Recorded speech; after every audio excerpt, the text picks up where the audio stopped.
Bonjour à tous, cet épisode va vous présenter La Fine Joka.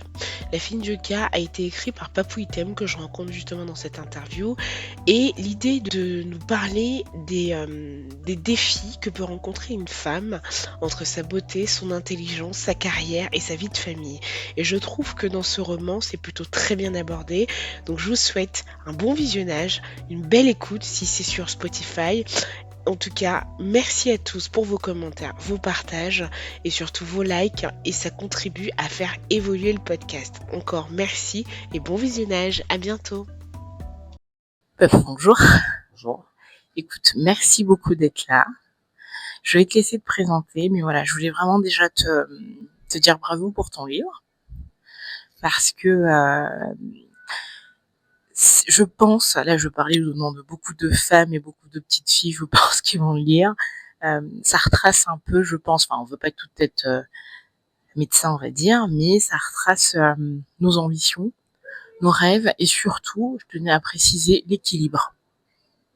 Ouais, l'équilibre parce que je pense que beaucoup de femmes rêvent de ça. Enfin, même si aujourd'hui on avance dans un monde un peu féministe où l'homme est tend à disparaître, mais là, ce que j'ai bien aimé, c'est que la femme, elle est ambitieuse, elle est, on va dire, maternante entre guillemets. Elle est proche de sa famille et surtout, elle a aussi un conjoint à ses côtés. Et ça, je pense que c'est pas le rêve, mais l'accomplissement de beaucoup de femmes. Tu vois, d'avoir cet équilibre-là. Parce que souvent, quand on est très ambitieuse, bah, notre société, malheureusement, ou peut-être la construction sociale, en fait, nous pousse à sacrifier des fois l'un et l'autre. Mais on va en parler parce que j'ai des petites questions pour toi. Je laisserai d'abord le temps que tu te présentes, qui tu es, de la manière dont tu le souhaites. Bonjour Priscia, merci de m'avoir invité. Je m'appelle Papou Item, je suis un écrivain d'origine camerounaise. J'ai commencé à écrire entre 2013 et 2014. Ensuite, mon parcours scolaire, j'ai un niveau licence, bac plus 3, en copywriter. Donc en copywriting, c'est-à-dire que après cette formation que j'ai eue il n'y a pas très longtemps, qui date de 2023 parce que j'ai eu un parcours un peu atypique, donc c'est-à-dire que j'ai eu un DAU littéraire, ensuite je me suis engagé à la faculté de Paris 13, et c'était Paris 13 Vitaneuse, où j'ai fait une moitié d'année, après j'ai arrêté, suite à un voyage en Allemagne, je fais un tonton, donc je suis revenu, et après derrière, j'ai fait quoi, j'ai tout arrêté, j'ai travaillé. Ensuite, l'année d'après, je me suis engagé en BTS MUC, qui était à l'époque management des unités commerciales. Commercial, ouais. Sauf que j'étais en alternance, j'ai pas trouvé d'entreprise. Ah. J'ai arrêté, j'ai enchaîné directement après derrière un BTS initial en télécommunication, qui m'a permis bien sûr derrière de travailler dans des grosses boîtes comme telles Louis Vuitton, Bravo. SNCF ou Malakoff Médéric, parce que j'étais dans une, on va dire dans une boîte d'intérim, pardon, qui était vraiment, qui trouvait des gros contrats, parce que je vivais sur Paris en ce moment-là. D'accord. Et derrière, bah, j'ai travaillé. Ensuite, je suis revenu plus tard dans mes études et j'ai eu le courage derrière d'obtenir, on va dire, ce niveau-là en bac plus 3 pour faire du copywriter. Mais mon envie, on va dire, l'envie d'écrire, je l'avais déjà avant en fait. Je l'avais dit avant, sauf qu'avant j'écrivais des petits trucs. Je me rappelle en 2010, j'écrivais des petits trucs, mais bon, je pense même plus que j'ai ça. Ça a dû disparaître. Mais le premier livre, parce que celui-là, La Fine Joka, c'est un deuxième livre. Mon premier livre qui est sorti en 2021. Je l'ai écrit sur des feuilles de classeur et derrière. Bah oui, c'est comme ça qu'on commence finalement. Non, c'est pas ça. Et après, bah, j'ai sorti ce livre-là. Et sinon, niveau bac plus 3. Maintenant, je suis entre eux. Bien sûr, je suis, comment dire, je fais un métier, bien sûr, d'éducateur. Et en même temps, derrière, j'écris. D'accord. C'est son parallèle. Très bien. Et moi, on en a parlé un peu en off. Moi, la question que j'ai, c'est tout à l'heure, on parlait de visibilité, on parlait de Aujourd'hui, on est dans un monde où on doit se vendre, on doit se... Ma première C'est pas mon question, truc, ça, à la base. et c'est le truc de personne, je pense, mais on est obligé de s'y faire. Et ma première question là-dedans, c'est quand est-ce que tu as eu le déclic de pouvoir mettre en lumière tes œuvres? Parce que moi, mon premier livre, Hmm. quelques lignes, Hmm. je l'ai sorti quand pour mon entourage, en fait. Donc, Hmm. c'est-à-dire que ma famille, mes amis, mes Ils ont eu collègues l'opportunité, la les chance. amis proches l'ont eu. Donc, j'ai D'accord. sorti 100 exemplaires parce qu'on Hmm. m'avait demandé. Hmm. La maison d'édition m'avait demandé, bien sûr, Caplume, Hmm. qui se trouve à Troyes, Hmm. je une dédicace, bien sûr, Hmm. qui m'avait proposé soit je le sortais au grand public, soit je le sortais pour mon entourage. Donc, j'ai choisi l'option entourage parce que c'était le premier. De toute façon, quand on le lit, on sent que c'est vraiment le premier livre. On Tu sent que cherches c'est pas. encore. Oui, ça se voit, ça se ressent à la lecture. Et quelques lignes, c'est quoi? C'est une petite autobio. Allez, un journal, on va dire, c'est un journal intime. Un journal intime que tu as Où je publié. raconte vraiment, on va dire, ma vie, mais c'est quelques passages de ma vie que j'ai pioché. Et c'est pour ça que je l'appelle quelques lignes, en fait. D'accord. Quelques passages de ma vie. Bon, j'ai pas eu l'occasion de le lire, mais bon, peut-être on aura un deuxième. Encore. Je pourrais t'en prêter un. On refait peut-être un deuxième épisode là-dessus. Et on va revenir en tout cas sur le cœur de la fine Joca, ça nous revient tout à l'heure. J'ai une dernière question un peu sur ton parcours. Tu disais que tu écris depuis longtemps. Comment tu qualifies aujourd'hui ta relation avec l'écriture? Bah, c'est une passion que j'ai, on va dire, que j'ai découvert, que je l'avais. Bah, plutôt, je vais dire, c'est une passion que j'ai découvert un peu en retard, on va dire, parce que à part lire et écrire des petits poèmes, des petits vers et tout, des petites phrases, j'avais pas, comment dire, j'avais pas ce courage. C'est un ami qui a sorti un livre en 2020, fin année 2020. J'ai lu son livre et ça m'a un peu, on va dire, ouvert l'esprit. Ouvert l'esprit. Je lui ai fait un résumé. Je lui ai dit son livre il parle de ci, de ça. Ça m'avait vraiment touché parce que dedans il parlait un peu de son père et tout. Comme il avait perdu son père. Donc du coup, après avoir fait un résumé de son bouquin, je lui ai dit, tu sais, moi aussi j'ai écrit un livre. Il m'a dit, bah oui, c'est bien. Après, je lui ai dit, mais tu sais que j'ai pas le courage de le sortir. C'est là qu'il m'a dit, mais qu'est-ce que tu as à perdre? Sors-le. Ouais. En fait, il m'a boosté, en fait.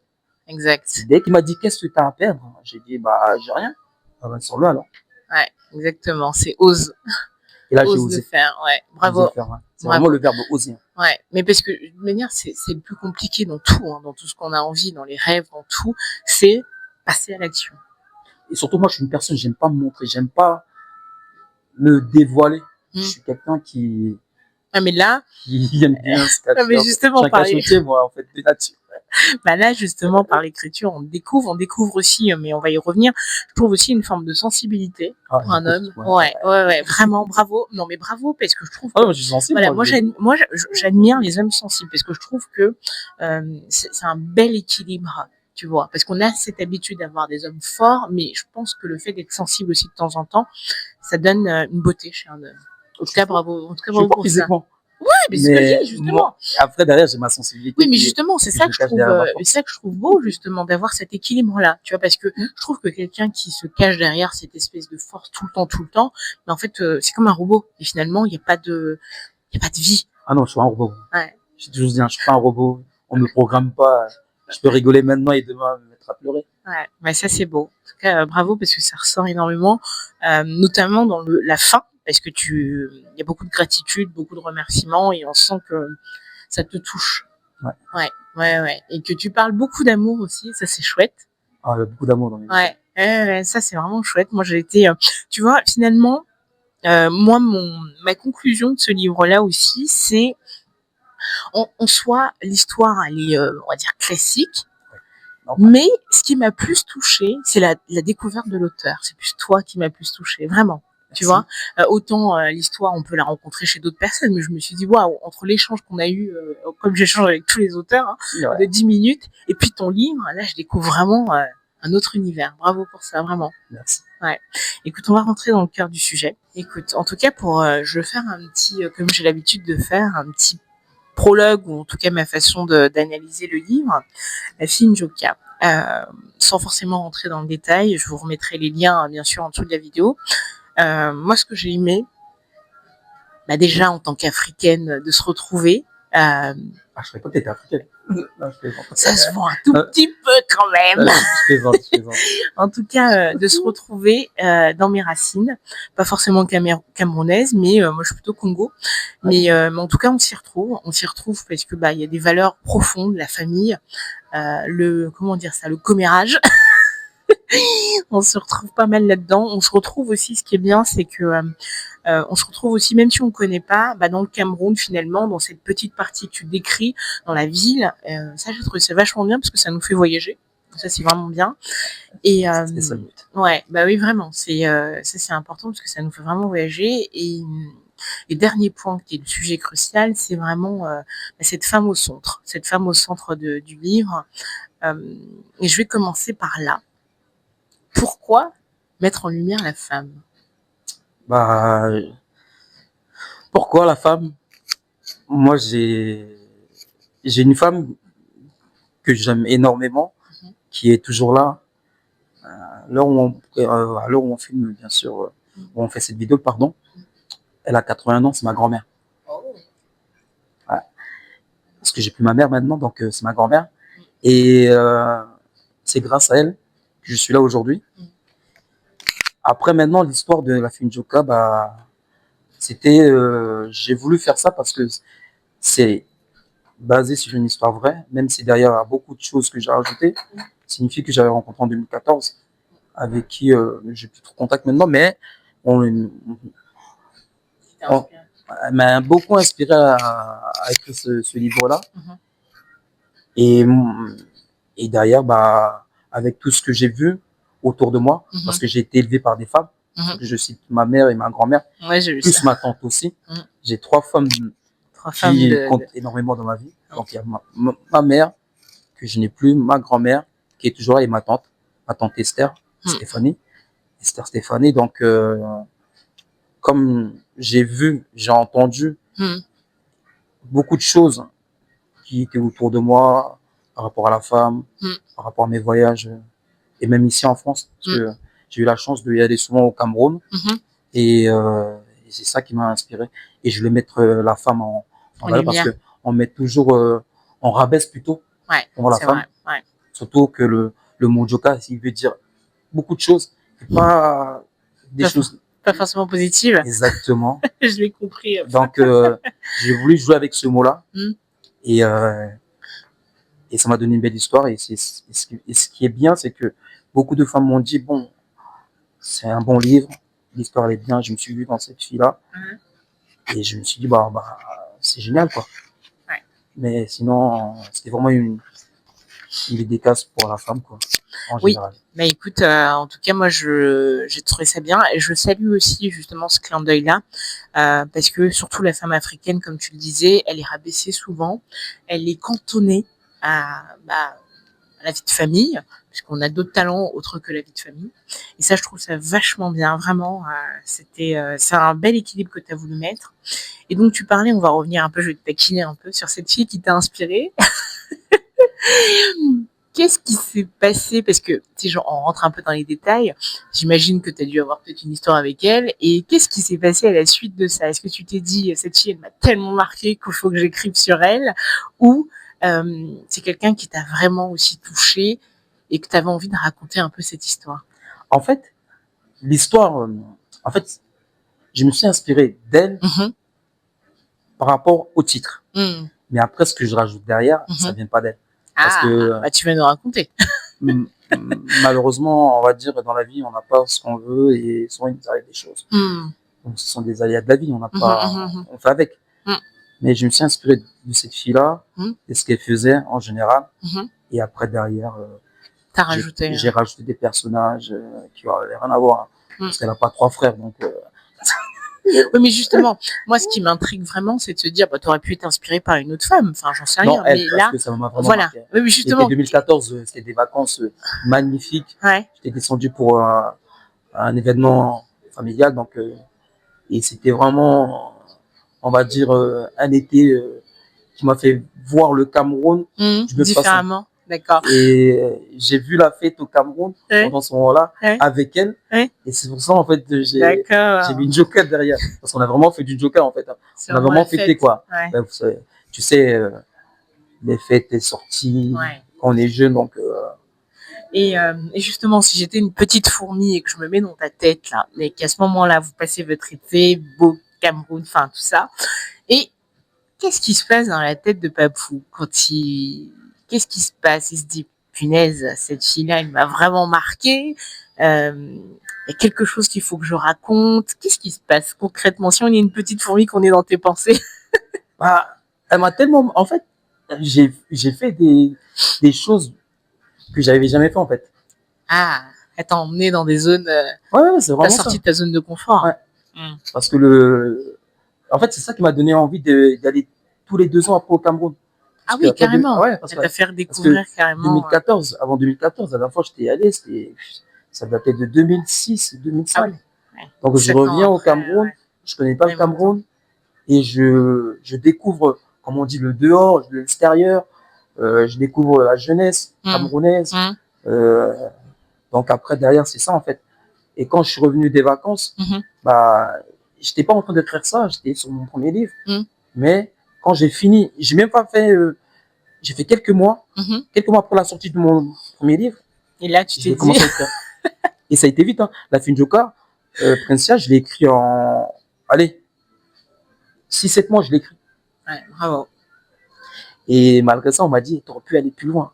Mais c'est vrai que ça peut manquer. ça laisse un peu. J'ai un moment, Ellie qui m'a dit, ah, t'aurais pu aller plus loin. Je dis, ouais, vrai. je sais. C'est vrai que ça peut manquer parce que, en fait, on a l'habitude d'avoir, en fait, dans ce livre-là, on retrouve vraiment une vie qui est très lisse, tu vois, finalement. Et quelque part, j'ai envie de te dire, pourquoi pas? Parce que c'est vrai que même moi, à un moment donné, ça m'a manqué un peu d'avoir peut-être un peu plus de rebondissements, peut-être plus de choses. Mais à un moment donné, je me suis dit aussi, mais pourquoi pas? Pourquoi pas? Parce que ça fait du bien d'avoir une vie lisse. Ça fait du bien d'avoir une vie rêvée. Ouais. En fait, ouais, là, ça fait du... Ouais, vraiment. Non, mais donc, je me dis, bah, écoute, c'est aussi une forme de... une autre forme de romance, en fait, c'est tout.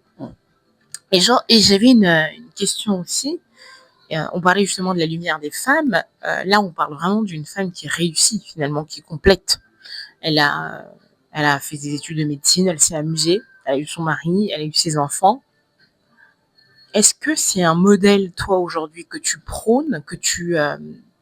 ou est-ce que au quotidien, tu es quand même ouvert à d'autres formes de réussite pour la femme? Je pense que par rapport à mon personnage, moi, je valide ce personnage-là parce que Chaniel, bien sûr, la Finjoka, elle a joué avec ça parce que dans le bouquin, bien sûr, elle est accompagnée de sa cousine Sidonie. Oui, ouais. Donc, c'est-à-dire qu'il y a un duo, et un duo qui se complète. Donc, c'est-à-dire que il y a ce duo-là qui se complète, elles se comprennent, elles font tout ensemble. Ouais. Après, derrière, il y a une famille qui joue un rôle aussi. Une famille qui sait très bien que nos filles vont s'amuser, mais nos filles sont des filles sérieuses. Et en plus, quand elles reviennent à la maison, après avoir fêté, elles font leurs choses et tout, elles savent qu'il y a les études. Donc, elles ont déjà un objectif. Moi, je dirais plutôt que c'est ce que j'ai choisi d'écrire, c'est vraiment l'option idéale. Parce que quand on sait ce qu'on veut et qu'on a une famille derrière, et en plus, on n'est pas seul, on est avec une cousine qui est très proche de nous, qui a le même âge que nous, qui a les mêmes ambitions que nous, ça va tout seul. Oui, c'est vrai que là où je te rejoins, c'est que plus tu es accompagné, plus tu es soutenu, et puis effectivement, tu as des chances d'aller un peu plus loin. Ouais, on est d'accord. Mais est-ce qu'aujourd'hui, par exemple, une femme qui aurait très bien réussi dans les affaires, mais qui est finalement seule avec ses enfants, est aussi un modèle de réussite pour toi? Oui, moi, une femme seule avec des enfants qui se bat et qui réussit, c'est bien. J'applaudis. C'est vraiment, il y en a pas énormément, mais ça existe. Ça existe. Parce que derrière, on a la charge des enfants. Et après, derrière, on a aussi cette charge-là, professionnellement parlant, qui pèse, en fait. C'est ça. Qui pèse énormément. C'est-à-dire que si on réussit à faire une bonne éducation, à donner une bonne éducation aux enfants à la maison, et que derrière, ça suit aussi professionnellement parlant, il n'y a rien à dire. Juste applaudir. C'est sûr. Et ça existe des femmes comme ça. Ah bah oui, complètement. C'est juste que, comme on se disait tout à l'heure, elles manquent peut-être de visibilité, elles sont pas vues, mais ça existe. Ah oui, on a des modèles comme ça qui existent. Et moi, je me suis noté pas mal de choses. Il y a aussi, tu en parles là, tu en as parlé, on parle d'un vrai paradoxe. Le paradoxe, c'est la fille un peu légère, quelque part, et la fille très brillante. Et moi, je voudrais avoir ton avis d'homme, parce qu'aujourd'hui, on a encore beaucoup de femmes qui, quand elles sont très intelligentes, quand elles sont très intelligentes et belles, j'allais rajouter aussi, souvent, on oublie la partie intelligence, on regarde la partie beauté. Ouais. Et moi, je voudrais avoir ton regard d'homme. Qu'est-ce que toi, en tant qu'homme, qu'est-ce que tu penses de ce genre de femmes qui sont belles, un tout petit peu pas légères, mais qui ont ce côté où elles font la fête et en même temps très intelligentes? Je te pose une colle, là. Non, pas du tout. Moi, je vais répondre. En général, c'est très rare qu'on a les deux, en fait. Et pourtant, ça existe. Ça existe. Maintenant, une personne qui tombe sur une femme qui est belle et intelligente, jackpot. Pour moi, c'est un jackpot. Après, maintenant, pour moi, je mets toujours le talent, l'intelligence, les compétences en avant. Ça compte énormément pour moi. Parce que je suis quelqu'un, on va dire, comme je suis quelqu'un qui est ouvert d'esprit, quelqu'un qui ne rejette personne, qui accepte vraiment, on va dire, le contraire de moi, je ne me focalise pas sur la beauté, en fait.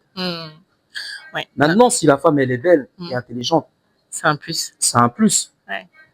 Mais je pense que de nos jours, on veut plus des femmes qui se battent, qui vont de l'avant, qui sont ambitieuses, qui sont travailleuses.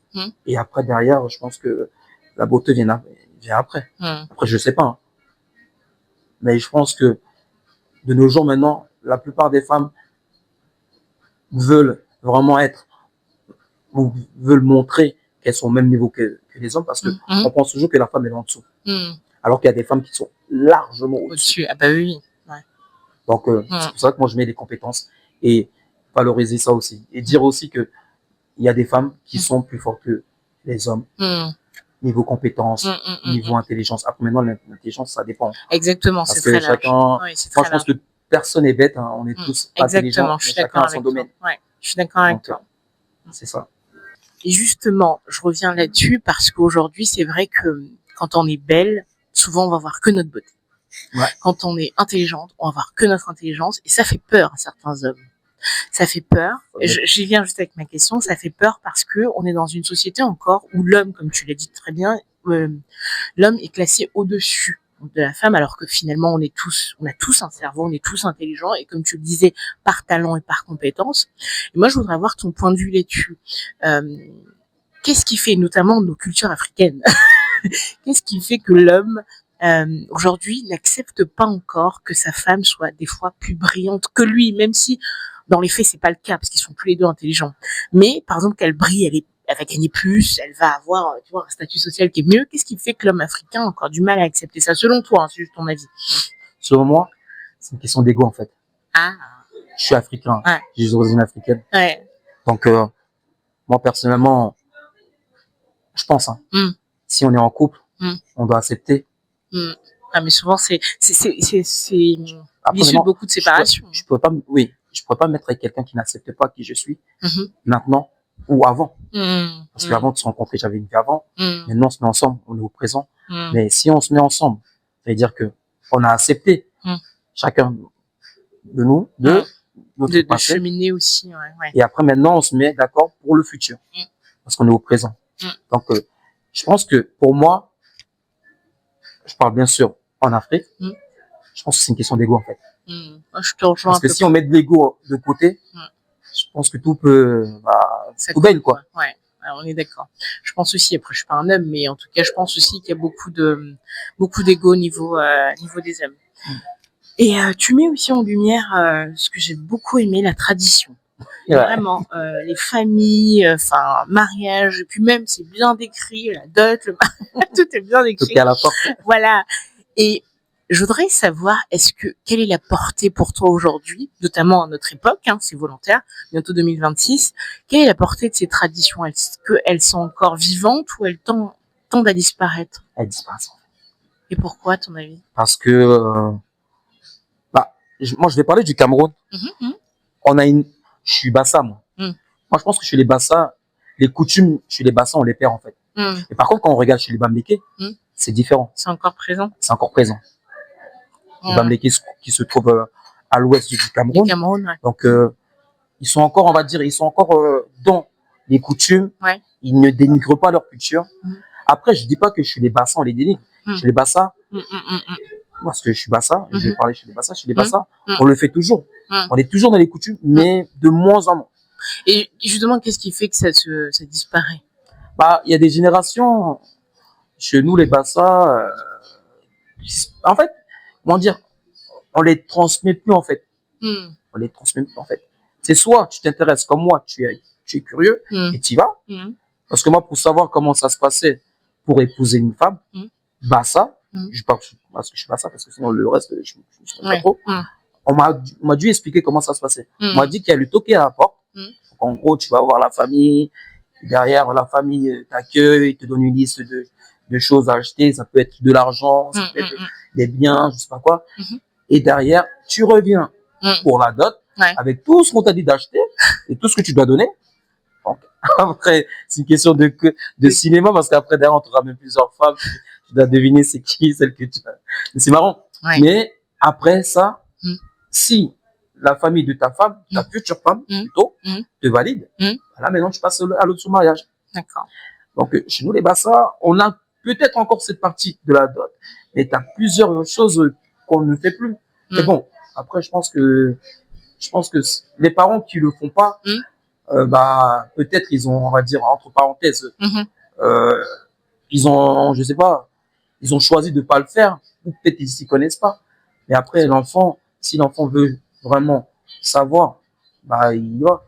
Moi, j'ai ça, hein, par rapport à ça. J'ai aussi par rapport à ma langue maternelle que j'ai appris en écoutant parce que j'étais curieux. J'étais le seul enfant dans la maison. Je voyais les gens, ils parlaient. Je dis, bon, comment ça se fait qu'ils parlent une langue que moi, je parle pas? Je comprends pas. Attends, ça commence à venir. Ma grand-mère me parlait toujours, donc du coup, c'est resté. Et après, à un moment donné, j'ai commencé à sortir des phrases. Et c'est venu comme ça. Donc, en gros, moi, je pense que ces coutumes africaines, si on s'intéresse pas ou si on fait pas le boulot en tant que parent, ça se perd. Et ça se perd. Ouais, effectivement. Et l'Europe dans tout ça aussi, ça joue. Peut-être le fait qu'on perde un peu nos traditions, parce que le fait de venir en Europe, de s'occidentaliser un tout petit peu, ça nous fait perdre aussi quelques oui, il y a en ça. chemin. En fait, il y a ça, mais comment te dire? Voilà, je vais parler pour tous les Africains. En général, c'est un héritage, en fait. C'est ça, je suis d'accord. On perd. Je suis d'accord. Ils le savent pas, en fait, les jeunes qui sont nés ici ou qui sont venus plus très jeunes ici, et qui grandissent ici, d'origine africaine. Ils savent pas qu'en fait, parler sa langue maternelle, déjà, c'est un héritage. Exact. Parce que, un exemple tout bête, hein, le français parle français. L'allemand, il parle allemand. Pourquoi le Sénégalais ne parle pas, je sais pas moi, le Wolof, ou le Camerounais, le Bassa, ou bien sûr, le Douala, ou au Congo. Pourquoi, le Congolais de Kinshasa ne parlait pas le Lingala? Lingala, ouais. Ou bien sûr, le Congolais de Brazzaville parlait le Lari. Le Lari, ouais. Ah non, donc, mais je suis d'accord. tout ça, en fait. Et alors que c'est un héritage. Et c'est pour ça que je le mets en avant en parlant de la dette. Mais écoute, en tout cas, moi, j'ai été agréablement surprise que ces valeurs, en tout cas, que ces valeurs africaines soient remises au premier niveau. Et ça, c'est important, parce que comme toi, hein, moi, c'est vrai que je m'intéresse aussi, mais en même temps, la vie qu'on a ici dans les courses, les machins, à chaque fois on est dans la course. Tu vois, même aujourd'hui, mes enfants, heureusement qu'il y a même ma mère qui leur parle un peu en lari. C'est toujours les grand-mères, en fait, qui font tu vois, mais tu vois, on lui parle des petits mots, mais même moi-même, enfin, je parle pas, et puis, je comprends très bien, je parle un petit peu, je pense que si tu m'immerges dedans pendant 6-7 mois, 1 an, je vais y aller, hein. Mais ouais. Mais il y avait aussi un point qui m'a marqué aussi, c'est la maman. La maman, elle fait des prières pour que sa fille, elle trouve quelqu'un. Et ça, aujourd'hui, ça peut être un tout petit peu décrié. C'est-à-dire que on a aujourd'hui ce côté où la femme, elle est indépendante, elle fait ce qu'elle veut, elle n'a pas besoin d'homme, machin, tout ça. Et quand je l'ai lu, moi, j'ai trouvé ça vachement beau. Parce que c'est vrai que ça fait passer à ma mère qui voulait absolument que voilà que je trouve quelqu'un, que j'ai des enfants et tout. Et ma question derrière, c'est pourquoi aujourd'hui, encore une fois, on n'a plus ça dans la relation mère-fille. Parce que c'est vrai que ça existe, hein, des mamans qui feraient encore. Et encore, il y a des mamans aujourd'hui qui ne poussent même pas leur fille à faire ça. Parce que, il y a aussi, on va rentrer peut-être dans le détail après, mais il y a aussi d'autres difficultés, notamment dans le mariage. Et je voudrais savoir, toi, ton point de vue là-dessus. Parce que tu le mets en avant, donc forcément, c'est quelque chose qui te touche. Je le mets en avant parce que je pense qu'à la base, quand t'es maman, tu dois être complice avec ta fille. On est d'accord. Parce que plus tard, c'est elle qui va s'occuper de toi. Et c'est elle qui va prendre ta place, en fait. Elle va être attends, je voudrais juste revenir sur ce point. C'est elle qui va prendre ta place. C'est elle qui sera la maman après. D'accord. Et l'autre sera la grand-mère. Ouais, effectivement. Ouais. Donc, c'est pour ça que je pense que, pour moi, une maman, elle s'occupe de sa fille elle grandit, elle est vieillie, et derrière, sa fille devient une femme, elle devient bien sûr une personne âgée, voire une grand-mère si on veut, mais cette complicité-là, je l'ai mise en avant parce que la moyenne, elle est minime. Elle est vraiment minime. Donc du coup, ça existe encore. Pas que je suis des familles africaines. Hein. Ah oui, non, pas toutes les mères. Il y a beaucoup de mères qui ont un certain âge. Et d'ailleurs, c'est ce qu'on appelle aujourd'hui la pression sociale, qui vont dire à leurs enfants, tu te dépêches de faire un enfant, ou je voudrais que tu te maries, d'une façon bienveillante ou pas. Mais en tout cas, oui, ça existe. Ça existe encore. Moi, j'ai mis ça en avant parce que je me suis dit aussi que ce genre de personnage, donc Chanel et sa maman, c'est que sa maman connaît sa fille. On dit toujours, hein, il y a une phrase qu'on m'a toujours dite en fait, c'est une parenthèse. Hein. Moi, je dis que une femme connaît toujours le père de son enfant.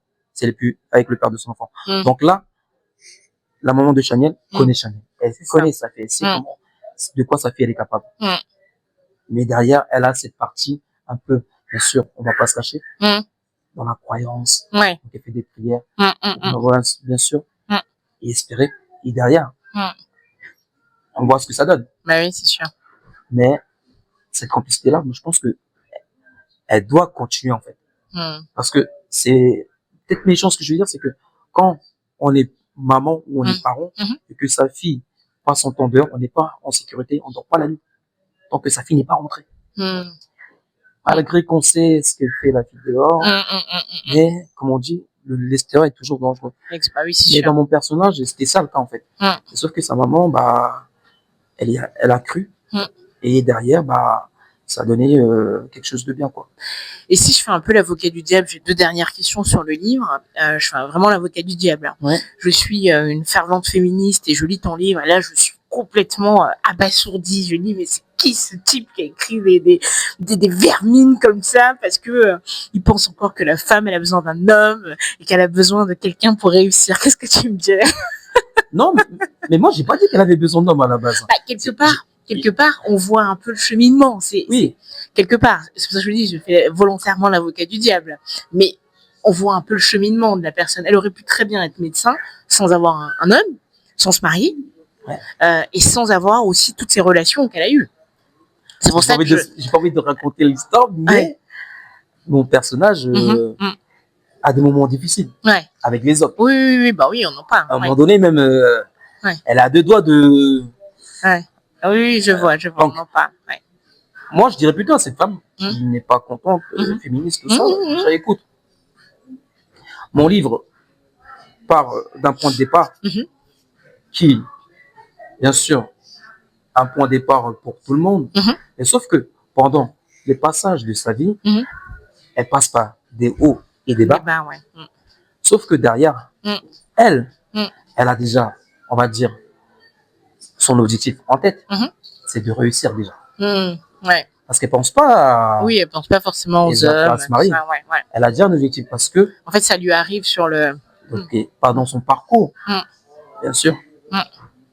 Comme je disais, elle avait des hauts et des bas. Elle a son projet, elle a son but. Son objectif, c'est d'y aller à fond dans les études. Mm. Parce que derrière, elle voit ce qui se passe autour d'elle, Mm. elle est inspirée par quelqu'un Mm. qui lui donne envie Ah bah oui, d'aller au complètement. bout Ouais. de Et ce qui la qu'elle veut. soutient aussi. Exactement. Ah oui, moi je suis d'accord. Maintenant, l'homme vient plus tard parce Mm. que malgré les hauts et les bas, Mm. malgré ses déceptions, Mm. même ses joies aussi, Mhm. là, elle finit Mm. à Mm. Mm. Mm. Mm. se mettre avec quelqu'un Mhm. et de finir avec cette personne-là. Ouais. Ah bah oui, oui, c'est sûr. Moi, je trouve ça, et je partage, hein, c'est un bonus parce que c'est vrai que bah, toute seule, on est bien aussi. Mm. Mais la vie est beaucoup plus complète et ce n'est que mon avis. Effectivement, quand tu trouves quelqu'un qui te soutient, qui t'accompagne, des fois, tu fais encore plus. Tu fais encore plus, ouais. On dit l'union fait la force. Exactement. Exactement. Écoute, quel est le message, je vais finir par cette question-là, le plus profond que tu as voulu envoyer à travers ce livre? Le plus profond. Ouais, vraiment le message le plus profond. Il a peut-être pas dévoilé, il va lui dire aujourd'hui. Non, mais je vais le dire. En regardant la caméra. Je vais le dire. Parce qu'en fait, je vais te dire un truc, c'est que dans la vie, quand on veut, on peut. Ah. C'est ça mon livre, en fait. Je l'ai Malgré compris, les moqueries, ouais. les insultes, quand on malgré est focus, tout ce qu'on parle, mais tout ce qu'on dit sur toi. ouais. Parce que le quartier que j'ai choisi, c'est vraiment un quartier populaire à Douala. Je l'ai compris un peu, mais je le connais pas. Mais tu vois, un jour, si je tu descends regardes à Douala, je vais y aller. Tu vas nouvelle, c'est pas si facile que ça. Donc du coup, en fait, c'est-à-dire que j'ai fait exprès de prendre ce quartier de Douala, qui est très connu. J'ai fait exprès de prendre ce mot qui impacte beaucoup, Djoka. Et vraiment, quand on dit Djoka, on dit ah, c'est pas bon. Ouais. Et derrière, bah, la cerise sur le gâteau, c'est qu'en fait, quand on veut, on peut en fait.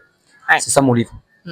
Mais écoute, moi je l'ai un peu compris comme ça aussi, et je trouve que c'est vachement beau. On va conclure là-dessus, en tout cas sur le livre, que cette volonté-là, elle est tout aussi importante pour les femmes. C'est-à-dire que effectivement, quand on veut quelque chose, on peut y arriver. Et encore, nous, on a vraiment de la chance aussi de pouvoir avoir des soutiens encore, avoir un homme, avoir quelqu'un, enfin peu importe. Mais ouais, j'ai trouvé ça vachement beau. Ouais. Le message, il passe, il passe bien. Et je vais rajouter un autre truc, parce que tout à l'heure, quand tu m'avais parlé des féministes, c'est que quand on lit le livre, on voit très bien que elle se bat. Elle se bat vraiment. Ah bah oui, oui. Et ce qui est intéressant, c'est que elle a quelqu'un avec elle, bien sûr, avec qui elle forme un duo, et ce duo-là ne lâche pas. Oui, après, tu vois, j'avais pas prévu cette question-là, mais c'est aussi ça le direct. Moi, c'est vrai que ça m'a touchée parce que, notamment dans la sororité des femmes, tu vois, quand on est, comme je reprends un peu, quand on est belle, intelligente, on a tout ce qu'on a. Souvent, c'est difficile aussi d'avoir cette amie, cette proche avec qui on peut tout partager. Après, c'est une chance incroyable. Mais souvent, comme je le voyais hier sur TikTok, la trahison féminine, elle existe aussi. Ouais, elle est très sévère. Ah ouais, elle est très sévère. Toujours en compétition, les femmes. Ouais, toujours en compétition. Et même pour aller très loin. Il y en a qui font des trucs pour ne fût-ce que voler ton copain. Enfin, entre guillemets, c'est ça que je dis. Enfin, c'est limite futile, mais bon, bref. Mais ouais, ça, j'ai trouvé ça vachement bien aussi d'avoir cet allié, de mettre en avant vraiment cette sororité féminine. C'est, moi, j'ai envie de conclure là-dessus. En tout cas, c'est un bel ode à la femme. Ouais. Et ce que tu viens de dire là, on le retrouve dedans. Ah bah oui, complètement. J'ai fait exprès, en fait. J'ai tellement observé les femmes, écouté, et j'ai été élevé par les femmes, donc du coup. Ah bah oui, t'avais de quoi. Ah, j'avais de quoi. Non, j'avais de quoi. T'avais de quoi faire. J'avais de quoi faire. Donc, non, j'ai vraiment été inspiré, et ça a été vraiment quelque chose. J'ai vraiment aimé, comme tous mes livres, mais celui-là, vraiment, je me rappelle quand je l'ai écrit, j'avais le sourire. Plaisir. Ah, j'avais le sourire, non, c'est vrai. J'avais vraiment le sourire. J'ai sorti 4 livres, mais celui-là, quand je l'ai écrit, j'avais vraiment le smile, comme on dit en anglais. Ah non. Mais en tout cas, oui, c'est aussi un plaisir de le lire. Je te confirme que ton énergie ressort. Ah, merci. Merci beaucoup. Je voudrais revenir sur un point. Maintenant, on a fini de parler du livre. Moi, je vous invite à l'acheter. Et surtout prendre contact avec Papou si vous avez besoin. C'est sur Amazon. Voilà, sur Amazon. Mais bon, c'est toujours intéressant aussi de la voir, aussi avoir son point de vue. Et puis, c'est aussi pour ça que je fais ces émissions-là. C'est vraiment découvrir l'auteur derrière le livre. Ça, c'est vraiment ma passion. Moi. J'aurai un plaisir de répondre à toutes les questions. Moi, je réponds à toutes les questions. Ah bah écoute, là, on va passer un peu à ta vie d'écrivain et à tes projets. J'ai quelques questions. Tu parlais tout à l'heure de ton lancement, tu as osé. Qu'est-ce qui s'est passé quand tu as eu tes premiers retours?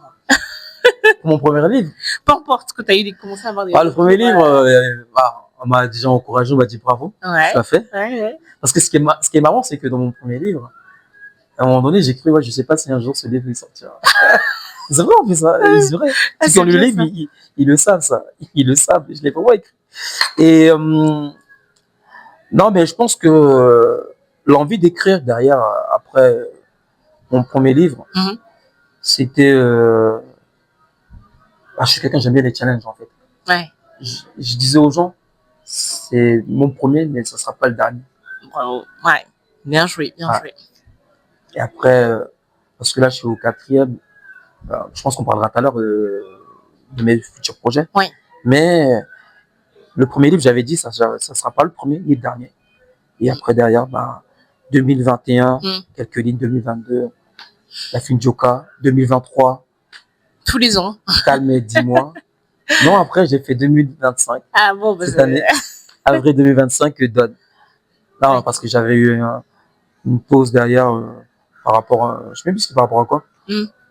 Ah ouais, je sais pourquoi, Parce qu'en fait, j'avais... Ouais, non, c'est ça, parce que j'avais commencé un livre que j'avais arrêté, ensuite j'avais... Et sinon, j'en parlerai plus tard quand on parlera tout à l'heure des projets. Oui, et justement, je voudrais voir l'avant et après de Papou derrière son écran qui écrivait en mode exutoire, en mode passion, et aujourd'hui ton regard d'écrivain. Qu'est-ce qui a changé entre ces deux personnages-là et comment tu te sens aujourd'hui justement en tant qu'écrivain? Est-ce que tu te sens légitime? Est-ce que tu sens que tu as encore plein de choses à apporter? Enfin, vraiment, question libre, réponse libre. Moi, quand je suis Papou, je suis quelqu'un qui se lâche déjà, qui essaie de découvrir des choses. Je suis quelqu'un qui est vraiment très, très curieux. Oui, ça se sent, ouais. Très curieux. Quand je ne sais pas, je demande. Parce que j'ai pas honte de demander parce que je peux pas tout savoir. Mais c'est important. Ouais. Non, parce qu'on a des gens qui... eux, c'est l'ego. qui n'arrivent pas à assumer ce statut-là. Moi, j'assume. Quand je ne sais pas, je dis je ne sais pas. Ah oui, mais quand je sais, je dis je sais, je peux t'expliquer. Donc maintenant, ça c'est mon côté papou. Maintenant, le côté écrivain, c'est que j'ai mes moments où je vais lire pour bien sûr m'enrichir. Et après, j'ai mes moments où je vais écrire. Là, je suis dans la période où je ne lis pas. Mais je regarde, j'observe. Pour construire derrière tes personnages. J'écoute les gens. Ouais. C'est une façon légitime, hein. J'assume complètement mon côté écrivain. Bravo. Quand on me le demande, je le dis et je passe ma carte. Comme tout à l'heure, je te passerai ma carte. Ouais. Je l'assume vraiment parce que j'aime parler. Ouais. Déjà, j'aime écouter. Quand je passe mon temps à écouter la personne, c'est que je sens que la personne, elle a quelque chose à me dire, quelque chose à me donner que je n'ai pas. Et quand j'ai ça, du coup, on échange. Ouais. Et après, derrière, j'assume complètement et je dis à la personne que je suis écrivain. Bravo. Et la personne là, elle dit, ah bon, qu'est-ce que vous avez écrit? J'ai écrit ceci, j'ai écrit cela. Parce que derrière, comme j'assume, j'écris des citations. J'en ai plein, une centaine. Quelques poèmes. Oui, j'ai vu sur ton Instagram. Bon, c'est des poèmes simples, mais des poèmes avec des mots qui sont touchants en fait. C'est-à-dire que dans mon écriture, j'aime bien, parce que il n'y a pas de vulgarité dans mes bouquins, parce que les enfants de 7 ans, de 8 ans peuvent lire mes livres en fait. Je fais exprès. Parce que j'ai ma grand-mère qui est derrière. Même si c'est pas lire, on lui explique. Donc, je vais pas mettre de gros mots, des trucs vulgaires dans mes bouquins. Mais sinon, j'assume complètement. Quand je suis vraiment avec des gens, j'assume complètement mon rôle de Papou Item écrivain. Jeune écrivain, bien sûr, je précise, d'origine camerounaise, et derrière, je parle de mon parcours. Eh ben bravo, parce que c'est bien d'avoir cette légitimité, parce que c'est cette légitimité-là qui te permet de briller et d'avancer, en fait, vraiment. Ouais, c'est top. Et je vais empiler sur tes projets. Tu nous as parlé de tes livres qui arrivent. Quels sont tes projets? Comment tu visualises un peu 2026? 2026 déjà, le 10 janvier, j'ai une présentation à faire à Vinox le Grand. C'est dans le 10, dans l'Aube, à côté de Nogent-sur-Seine ou à côté de Provins, si on est situé sur Sourdin. Et j'ai trouvé un thème qui me tient à cœur, un thème que je connais beaucoup. Donc, c'est vraiment le thème où je me suis dit, si je mets ce thème-là, les gens, quand ils vont lire, ils vont dire, mais qu'est-ce qu'il va nous parler? Tu connais le titre déjà? Oui, mais je veux bien que tu le rappelles pour ceux qui connaissent. Le voyage à travers la lecture. Moi, je le connais, mais effectivement, ça m'évoque plein Il de y a beaucoup de choses. choses à dire. Hein. Ah oui, oui, Le oui, travail en ce ah oui, moment, oui, ça, complètement. Complètement. c'est le projet qui arrive là, parce que là, on enregistre, on est en décembre Ouais. 2025, mais Mm. ça sera en janvier 2026. Mm. Et je suis en train de le préparer petit à petit. Mm. J'ai déjà tout, hein. Tous les jours, pratiquement tous les jours de la semaine, voire Ouais. 2 ou 3 fois, voire 4 fois dans la semaine, Ouais. je m'entraîne à parler devant ma télé. Bravo. J'ai pas le choix. Bah oui, non, mais c'est très bien. Donc, Je trouve que c'est de la visualisation, c'est du travail. Et tu vois, moi, ce que je trouve aussi beau là-dedans, c'est que demain, on va dire les rageux, ceux qui sont pas contents, ils vont se dire, ah, mais celui-là, il a réussi. Mais en fait, tu montres aussi les coulisses de ton travail. Tu montres aussi les coulisses de ta personnalité, que tu aimes les challenges, que tu bosses, tu vois, que tu te prépares, ce qui n'est pas le cas pour beaucoup de gens. ouais. En sachant que j'ai ça, la présentation, bien sûr, et j'ai aussi un livre que je suis en train d'écrire, bien sûr, avec une écrivaine camerounaise. Elle est vraiment au Cameroun. D'accord. Et j'ai aussi un livre aussi, je suis en train d'écrire aussi. Voilà. Et comment tu arrives à allier aujourd'hui ta vie d'écrivain, ta vie d'animateur, si j'ai bien compris? Comment tu arrives à... Éducateur plutôt. Éducateur, pardon. Comment je fais? Je m'inspire aussi par ça, en fait. Parce que je suis éducateur. Ce sont des ados. Donc, et les ados, ils ont des choses à dire. Oh oui. Parce que, en fait, on a 2 sortes d'ados. On a des ados qui n'ont pas le filtre. Donc, les plus jeunes, donc, qui ont entre 10 et 11 ans, qui vous disent vraiment ce qu'ils pensent. Non, mais c'est vrai. Et après, derrière, vous avez les ados qui se cachent un peu derrière, on va dire, derrière un masque, qui s'inventent des vies parce que j'étais adolescent. Tu as été aussi. On sait, souvent les ados pensent que on n'a pas été jeune. Alors que, on a sauté le cap, c'est pouf. Je m'inspire de ça, en fait. Mon métier m'inspire beaucoup. Après, j'ai mes voyages, j'ai ma famille. Ma famille m'inspire beaucoup, énormément. En fait, ma famille m'inspire. En numéro 1, c'est ma famille. Mes voyages. Mon travail. Ouais, mais écoute, ça se voit. Je n'ai pas tout lu, mais en tout cas, je suis ravie vraiment de te découvrir et de découvrir un peu tout ton univers. Vraiment. Et on va passer aux 2 dernières questions, parce qu'on commence à chuter, mine de rien. Les 2 dernières questions signature. Comme je te disais, mes 2 questions signature, c'est déjà issu même du papillon. Le podcast s'appelle Le Papillon. Pour moi, le papillon, c'est de la transformation, c'est l'évolution. Et ma question signature, la première, c'est quel événement, qu'il soit positif, négatif, que tu as envie déjà de présenter, qui t'a fondamentalement changé, qui t'a fait évoluer. Il n'y a pas de jugement, ce qui te vient à l'esprit.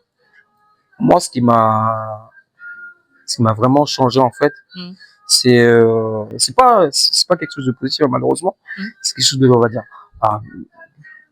peut-être le qualifier de triste. Triste. Ouais. Non, mais c'est plutôt, on va dire, moi, quand j'ai perdu ma mère en 2005, c'était vraiment le tournant de ma vie, en fait. D'accord. Ça a été le tournant de ma vie où, je pense que c'est là, en ce moment-là, j'ai su devenir quelqu'un qui me dévoilait pas, qui parlait pas de choses personnelles. C'est venu plus tard, ça. Hein. Donc, en fait, cette sensibilité-là, elle est vraiment arrivée au décès de ta mère. Ouais, parce qu'en fait, quand ma mère, elle est morte et tout, pour me cacher derrière tout ça, en fait, j'étais quoi? Quand j'étais quelqu'un qui faisait tout, je le fais toujours, hein. Je faisais des blagues, je faisais des choses, je montrais jamais mes émotions, je disais jamais que j'étais triste, alors qu'au fond de moi, je l'étais. C'est plus tard, mais vraiment plus tard, mais il y a même pas très longtemps où, allez, c'est après les années 2014, 2015 où j'ai commencé, enfin même plus tard même, 2017 où j'ai commencé à me dire bon, maintenant t'arrives à un certain âge où faut être vrai. Faut être vrai. Parce que ta vie, c'est ta vie, quoi. Donc t'as plus besoin de te cacher. T'as plus besoin. Parce que j'ai une phrase que je dis maintenant, que je dis depuis plus de 5 ans, que en fait j'ai passé l'âge pour mentir maintenant. En fait, maintenant, quand on me demande quelque chose, tu vas droit au but. Ouais. Je vais droit au but. On n'a plus le temps. Mais on m'a dit, il y a une certaine personne qui me disait toujours qu'il y a une façon de dire la vérité. C'est sûr. Parce que comme on dit au Cameroun, en fait, la vérité blesse, mais le sang ne coule pas. Il coule à l'intérieur. Donc ouais, c'est vraiment cette partie-là qui m'a vraiment. Maintenant, je le dis parce que j'ai fait le deuil, comme on dit. Hein. J'ai fait le deuil il y a pas longtemps. La mort de ma mère m'a vraiment retourné le cerveau, je me retrouvais plus parce que limite, à chaque fois, je disais que je rêvais en fait. Je disais que j'étais dans un rêve. C'est pas possible. Ma mère, elle est pas morte. Bah si. Ah bah si. Mais j'ai mis du temps à. Ouais, à conscientiser ça. Ouais. Et justement, si on rentre un peu dans l'arrière, qu'est-ce qui s'est passé concrètement dans ta tête? Bon, on passe les détails. Ta maman, elle décède, tout ça, mais comment ça a cheminé dans ton esprit? Est-ce que tu t'es dit du jour au lendemain, hop, c'est bon, moi, je joue plus, je suis devenu moi?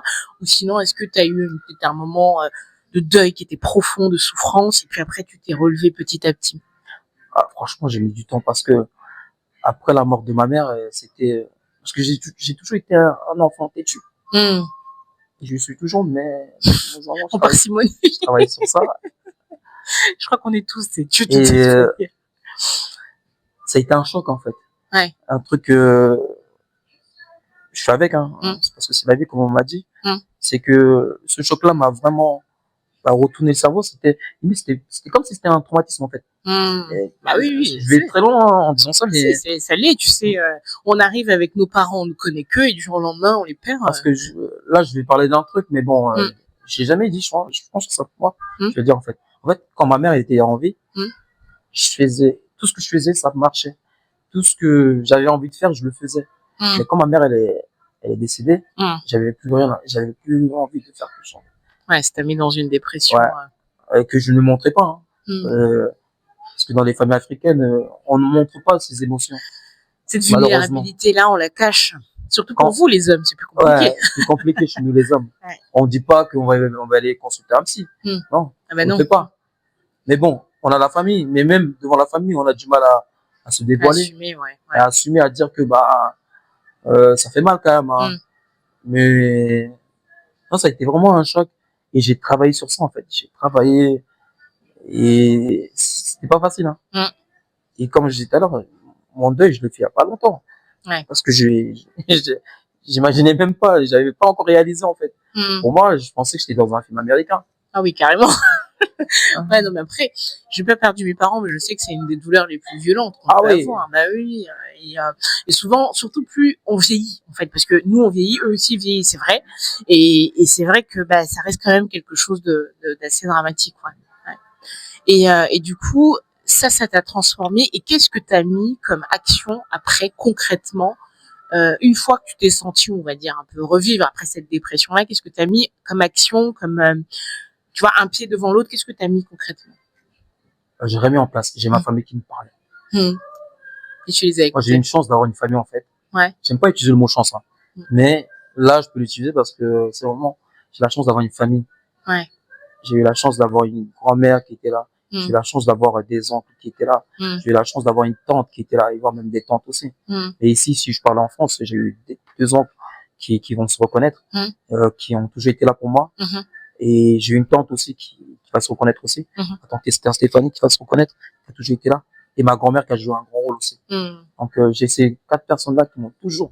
Après, il y en a plein derrière. Oui, et ici sur place, c'est 4 personnes qui étaient là, qui m'ont porté, qui m'ont dit, qu'il faut pas baisser les pas. Parce que je me rappelle encore ma tante qui me forçait, qui me disait des choses. Qui te dit, lève-toi. À l'école. Continue. Va avoir ton bac et tout. J'avais pas envie. Mais oui, c'est vrai que si on remonte, c'était il y a 20 ans, finalement. En 2005. Non, parce que ma tante, qui est la petite sœur de ma mère, c'est ma mère, comme je l'appelle, ma mère Esther. Elle a joué un grand rôle parce que elle a gardé en souvenir ce que ma mère lui avait dit. Et elle me l'a rabâché plusieurs fois, des phrases. Ma grand-mère aussi qui était là aussi. Donc, et c'est pour ça que quand on me parle de femmes, le combat des femmes, tout ça, moi, ça me tient à cœur. Je le montre pas. Mais en tout cas, c'est un très bel ode, déjà un très bel hommage aux femmes, et ça, je trouve ça vachement bien. Donc, je pense que s'il n'y avait pas eu ces femmes-là, tu ne serais pas l'homme que tu es aujourd'hui. Oui, ouais. Mais sinon, moi, je pense que c'est ma famille qui t'a porté. Ouais. Mais écoute, on a de la chance d'avoir des belles familles. Et dernier point aussi, là, je vais rentrer un peu, admettant qu'aujourd'hui, il y a une fille, justement, qui traverse un peu une période difficile, cette fille Njoka, on va dire. Qu'est-ce que tu pourrais lui donner comme conseil? À la fine Joka? Ouais. Si on a une derrière sans juger, bien évidemment. Si on a une fine Joka de nos jours, je dirais que la fine Joka, faut pas qu'elle écoute ce qu'on dit sur elle dehors. Ça, c'est important, ouais. Parce que c'est pas, parce que on pense toujours que les autres font mieux que nous. Alors que souvent, c'est le contraire.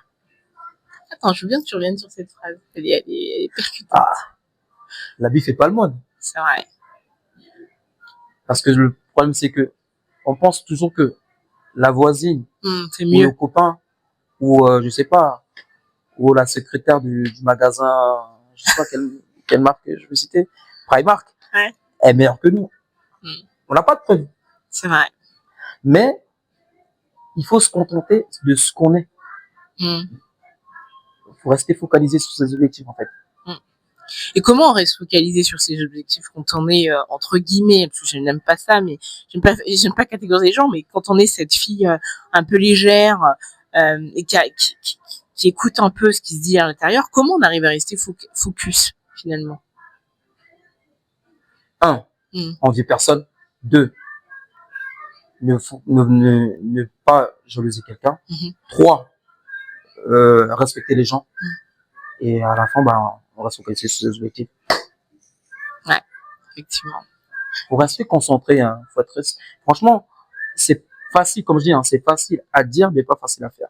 Ah, ça, je suis d'accord. Maintenant. On a tellement de perturbateurs. Exactement. Maintenant, il y a des gens mentalement qui sont forts, donc qui peuvent faire ça. Donc réunir ces 3 points-là et atteindre le 4e point. Mais je pense que, souvent on dit, hein, qu'on peut faire des choses seul, mais souvent on a toujours besoin de quelqu'un. Ah bah oui, complètement. Ouais. Donc, c'est-à-dire que si il y a une personne qui arrive à avancer dans sa vie, que ce soit professionnel ou personnel, si cette personne a des gens, on n'a pas besoin d'avoir un groupe de 40 000 personnes. Oui. Si on a même une personne, exactement. Ouais, ça suffit. Et maintenant, si on est à 2, parce que le projet commence à 2, parfait. Ouais. Mais si on a quelqu'un qui nous soutient derrière, qui nous dit, tu sais que tu peux, tu sais que tu peux aller loin, et tu sais que tu es quelqu'un de formidable, tu sais que tu es quelqu'un d'intelligent. Parce que on dit souvent, hein, moi ce que je dis plutôt, c'est que on a besoin d'un conseil ou d'un mot ou d'une phrase. On n'a pas besoin souvent.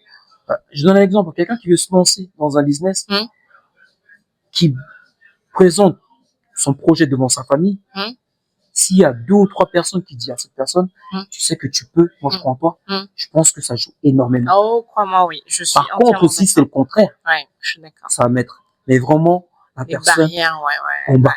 Comme on dit, cette personne, elle va tomber des nues, en fait. Et par contre, quand ta mère ou ton père te dit, qui te soutiennent, tu sais que ton projet là, je le sens, vas-y. Je suis d'accord. T'as même pas besoin que les parents donnent de l'argent. Il suffit juste de ces mots-là, et derrière, tu vas voir que tu vas être boosté, mais à 40 000%. C'est ça. Et tu vas pas comprendre. Et ça va te pousser à aller très loin.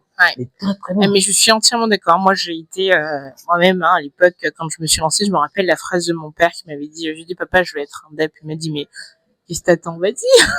Tu vois? Et c'était dans le train, en plus, que je lui avais dit ça, et franchement, ça a été, c'est bon. Moi, la personne j'ai pas envie de citer son nom, ni son prénom, qui m'a boosté, c'était pareil. Il m'a dit, qu'est-ce que t'attends? Vas-y. Donc, ça veut dire que quand on a une personne, ou voire 2, c'est magnifique d'avoir plusieurs. Non, mais c'est juste une personne qui croit en toi. Qui croit en toi, ça va tout seul. Et par contre, quand c'est le contraire. Et justement, je voulais juste, tu vois, j'avais pas prévu ça, mais c'est la beauté des échanges. Tu vois, on disait tout à l'heure qu'effectivement, une personne qui croit, et je voudrais revenir aussi, nous aussi les femmes, le point qui peut être dangereux, c'est aussi de tomber sur des hommes qui ne croient pas en nous. Parce qu'en fait, la femme, elle donne beaucoup d'importance aux hommes. Enfin, en tout cas, à notre homme ou à la personne qui vit avec elle. Et c'est vrai que des fois, quand tu tombes sur une personne qui ne croit pas en toi, que tu aimes, que tu vas rester avec, et en fait, on en a parlé tout à l'heure, qui va t'écraser, mais des fois même sans le savoir. Et c'est important aussi, ne faut pas toujours, même si on est avec cette personne-là, faut pas toujours se focaliser sur cet aspect-là. C'est-à-dire qu'on peut avoir, comme tu disais, une autre personne de notre entourage qui croit en nous. Peut-être que le mari, le conjoint, le copain, il croit pas peut-être à l'instant T, parce que des fois, il leur faut du temps aussi. Tu vois? Parce que les gens, au départ, ils sont sceptiques parce qu'ils ont peur eux-mêmes. Et après, le jour où tu réussis, ils vont te dire, ah, tu vois, il va commencer à s'adhérer un peu à ton projet. Il y a des personnes comme ça. Et il y a des personnes, malheureusement, qui vont continuer à t'enfoncer. Mais je voulais rajouter, en tout cas, ce point-là par rapport à l'histoire qu'on a eu à partager. Parce que, elle a eu la chance de tomber sur quelqu'un qui, en fait, qui la pousse indirectement et directement. Et ça, c'est génial. Ouais. Mais, c'est ça qui est intéressant, c'est qu'en fait, le fait de prendre une femme qui va loin, qui est réussie entre parenthèses, très souvent parlant, c'est beau. Ça existe. Ouais. Mais comme tu viens de dire là, c'est qu'en fait, moi je pense que les hommes qui n'assument pas, qui ne veulent pas plutôt que la femme aille loin dans son projet, ce sont des hommes qui ont beaucoup d'ego, qui sont aussi jaloux. Parce que ils n'ont pas fait le on va travail. pas se mentir, en 2025, je pense qu'il y a beaucoup d'hommes, si on leur pose la question, est-ce que si ta femme gagne plus que toi, qu'est-ce que t'en penses? Je pense pas qu'il y a beaucoup d'hommes qui vont dire, moi ça me dérange pas. Non, il dira pas ça. Ou sinon, il va le dire, mais ça sera pas la vérité profonde. Il va même pas répondre à la question. Ouais. Parce que t'as beaucoup d'hommes qui n'assument pas que leur femme gagne plus que toi. Ça, j'en connais, ouais. J'en connais beaucoup. Ça, c'est la première question, ça. Ouais. Tu vois? Ouais. J'en connais beaucoup. Malheureusement, on est, comment dire, on est en 2025, bientôt en 2026. Ça existe encore, hein. Il y a des hommes qui prennent souvent des femmes qui ont un salaire qui est inférieur. Oui, volontairement. Ou un statut social inférieur. Parce qu'ils savent qu'ils vont se mettre avec une femme, elle va faire des enfants, elle va rester à la maison. C'est ça, ouais. Ils le font exprès. Ouais. Ah oui, on est d'accord. Mais ça, j'en connais. Après, t'en as certains, comme moi, excuse-moi du thème, qui s'en fichent. Ouais. Moi, je préfère avoir une femme qui est indépendante, qui est battante, qui sait ce qu'elle veut, qui va faire en sorte que notre couple va avancer. Exact. Tout le monde est gagnant après. Parce que quand on décide de se mettre avec quelqu'un, on décide de prendre les qualités et les défauts de la personne. C'est ça. Sinon, on se met pas ensemble. Oui, c'est sûr. Rien, ça sert à rien, c'est ridicule. Mais oui. Je suis d'accord entièrement et on va conclure sur ces très belles paroles. Comment je te laisse le dernier mot. Si tu veux encourager quelqu'un, si tu veux, en tout cas, je te laisse le dernier mot pour conclure. Moi, le dernier mot, à part dire aux gens que, dans la vie, on est impossible. Comme diraient les Anglais, impossible is nothing. Donc, rien n'est impossible. Faut croire en soi. Et, comme je suis quelqu'un de famille, la famille, c'est très, très important. Exact. C'est primordial. On est d'accord. Si vous avez une famille, restez avec eux. Si vous avez une famille qui vous aime, restez avec eux. Si vous avez une famille qui vous soutient, restez avec eux. Exactement. Faut pas les abandonner. Faut rester avec eux parce que sans la famille, pour moi, on n'est rien. Et ce livre-là raconte ça. On va conclure sur ces très belles paroles. Sans la famille, on n'est rien. On n'est rien. Merci, Papou. C'est à toi que je remercie. Je passe le bonjour à toute ma famille. Je te laisse. Ma famille qui est en France et au Cameroun. Je te laisse finir. Partout dans le monde entier. Ils vont me reconnaître et j'espère que on va rester soudés comme toute famille et avancer. C'est dans du bonheur et du positif. Super, merci. Merci d'avoir suivi cet épisode. Merci beaucoup. Merci encore pour vos likes, vos partages, vos commentaires et surtout abonnez-vous car la chaîne va continuer à grandir et j'aurai aussi l'opportunité de vous présenter d'autres nouvelles personnes et des rencontres intéressantes. Encore merci et à bientôt pour le prochain épisode.